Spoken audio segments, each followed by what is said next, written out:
Party అభ్యర్థి TRS లో ప్రసిద్ధి పుణ్యక్షేత్రం యాదాద్రి శ్రీ లక్ష్మీనరసింహస్వామి వారి ఆలయంలో కార్తీక పౌర్ణమి పురస్కరించుకొని ఆలయంలో శ్రీ స్వామివారి నిజాభిషేకం, అర్చకులు నిత్య కళ్యాణం పూజలు ఆలయ అర్చకులు నిర్వహించారు.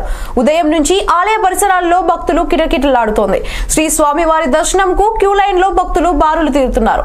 శ్రీ సత్యనారాయణ స్వామి వ్రతంలో పాల్గొనే భక్తులకు ఉదయం 5:30 నుండి వ్రత పూజలు ప్రారంభించారు. ప్రతి గంటకు 100 వ్రత పూజలు జరిగే విధంగా 8 బ్యాచ్లు ఏర్పాటు చేశారు. వ్రత పూజలు పాల్గొనేందుకు ఉదయం నుంచి అధిక సంఖ్యలో భక్తులు పాల్గొన్నారు. కార్తీక సోమవారం పౌర్ణమి కావడంతో శ్రీ స్వామివారి దర్శనంతో పాటు శివాలయంకు భక్తులు బారులు తీరుతున్నారు.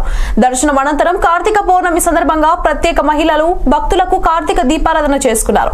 శ్రీ స్వామివారి దర్శనం మరియు శ్రీ సత్యనారాయణ స్వామి వ్రత పూజలకు కోవిడ్ నిబంధనల ప్రకారం ప్రత్యేక ఏర్పాట్లు ఆలయ అధికారులు చేశారు.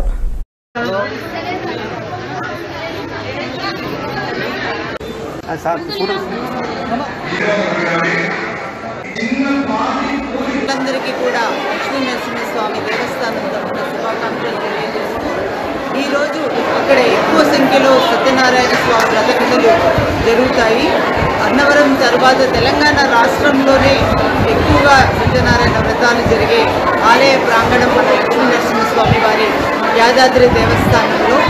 కాబట్టి అందుకు అనుగుణంగా అన్ని ఏర్పాట్లు చేయడం జరిగింది. ఇప్పటికే దాదాపుగా 4-5 బ్యాచ్ల వ్రతాలు కూడా కంప్లీట్ చేయడం జరిగింది.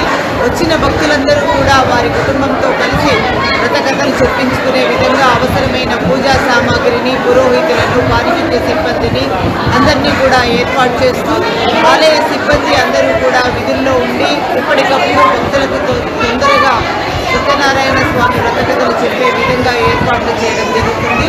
ఉదయం 5:30కు ప్రారంభం